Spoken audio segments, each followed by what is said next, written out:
Código de Processo Civil. Capítulo 14. Da liquidação de sentença. Artigo 509. Quando a sentença condenar ao pagamento de quantia ilíquida, proceder-se-á à sua liquidação a requerimento do credor ou do devedor. Inciso 1.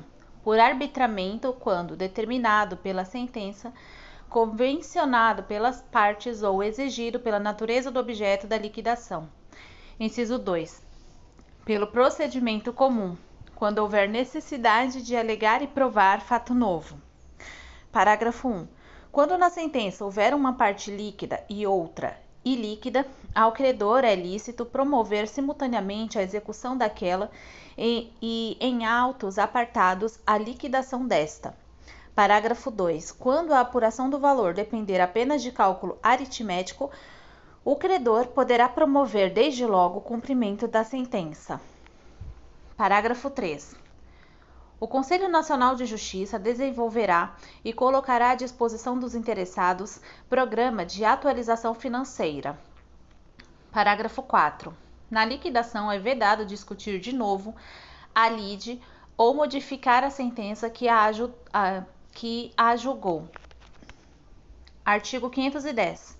Na liquidação por arbitramento, o juiz intimará as partes para a apresentação de pareceres ou documentos elucidativos no prazo que fixar, e caso não possa decidir de plano, nomeará perito, observando-se no que couber o procedimento da prova pericial. Artigo 511. Na liquidação pelo procedimento comum, o juiz determinará a intimação do requerido na pessoa de seu advogado ou da sociedade de advogados a que estiver vinculado, para querendo apresentar contestação no prazo de 15 dias, observando-se a seguir no que couber o disposto no livro 1 da parte especial deste Código. Artigo 512. A liquidação poderá ser realizada na pendência de recurso, processando-se em autos apartados no juízo de origem, cumprindo ao liquidante instruir o pedido com cópias das peças processuais pertinentes. Título 2. Do cumprimento da sentença. Capítulo 1. Disposições gerais. Artigo 513. O cumprimento da sentença será feito segundo as regras deste título, observando-se no que couber e conforme a natureza da obrigação, o disposto no livro 2 da parte especial deste Código. Parágrafo 1. O cumprimento da sentença que reconhece o dever de pagar quantia, provisório ou definitivo, far-se-á a requerimento do exequente. Parágrafo 2. O devedor será intimado para cumprir a sentença, inciso 1, pelo Diário da Justiça, na pessoa de seu advogado, constituído nos autos, inciso 2, por carta com aviso de recebimento, quando representado pela Defensoria Pública ou quando não tiver procurador constituído nos autos, ressalvada a hipótese do inciso 4. Inciso 3, por meio eletrônico, quando, no caso do parágrafo 1 do artigo 246, não tiver procurador constituído nos autos. Inciso 4, por edital, quando citado na forma do artigo 256, tiver sido revel na fase de conhecimento.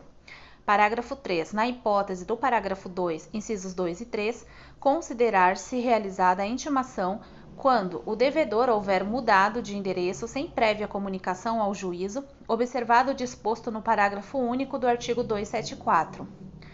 Parágrafo 4. Se o requerimento a que alude o parágrafo 1 for formulado após 1 ano do trânsito em julgado da sentença, a intimação será feita na pessoa do devedor por meio de carta com aviso de recebimento encaminhada ao endereço constante dos autos, observado o disposto no parágrafo único do artigo 274 e no parágrafo 3 deste artigo.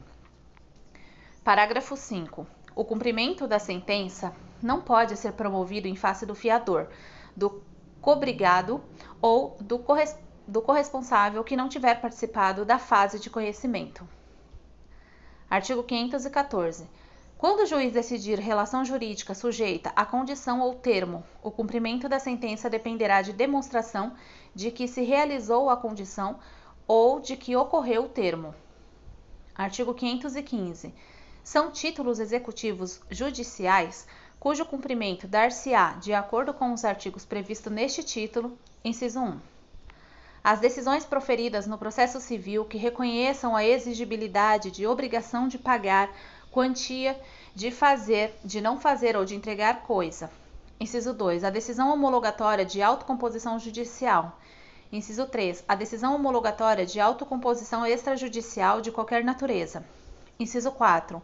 O formal e a certidão de partilha exclusivamente em relação ao inventariante, aos herdeiros e aos sucessores a título singular ou universal. Inciso 5. O crédito de auxiliar da justiça quando as custas, emolumentos ou honorários tiverem sido aprovados por decisão judicial. Inciso 6. A sentença penal condenatória transitada em julgado. Inciso 7. A sentença arbitral. Inciso 8. A sentença estrangeira homologada pelo Superior Tribunal de Justiça. Inciso 9. A decisão interlocutória estrangeira após a concessão do exequatur à carta rogatória pelo Superior Tribunal de Justiça.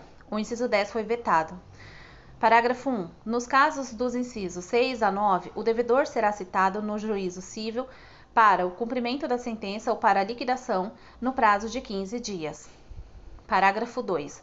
A autocomposição judicial pode envolver sujeito estranho ao processo e versar sobre relação jurídica que não tenha sido deduzida em juízo.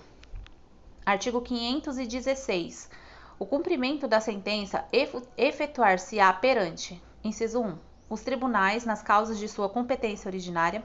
Inciso 2. O juízo que decidiu a causa no primeiro grau de jurisdição. Inciso 3. O juízo cível competente quando se tratar de sentença penal condenatória, de sentença arbitral, de sentença estrangeira ou de acórdão proferido pelo Tribunal Marítimo.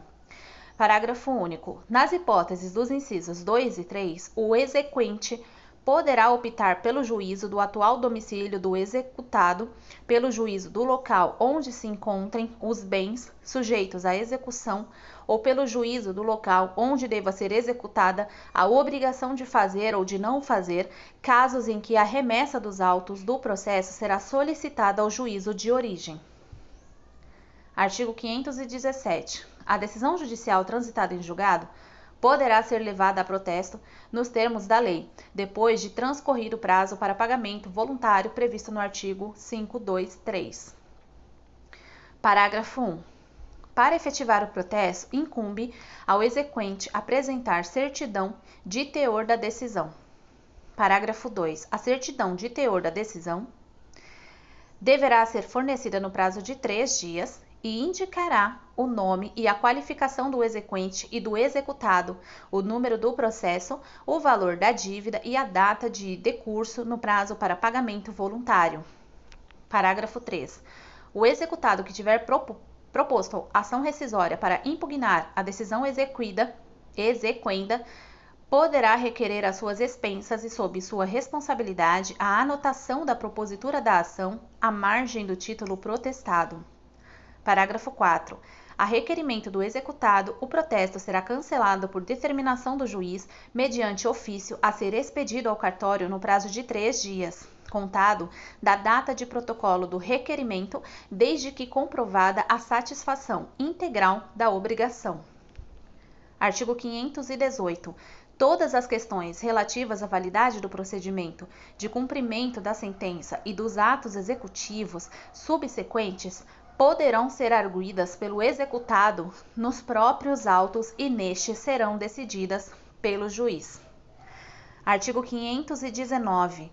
Aplicam-se as disposições relativas ao cumprimento da sentença provisório ou definitivo e à liquidação no que couber as decisões que concederem tutela provisória.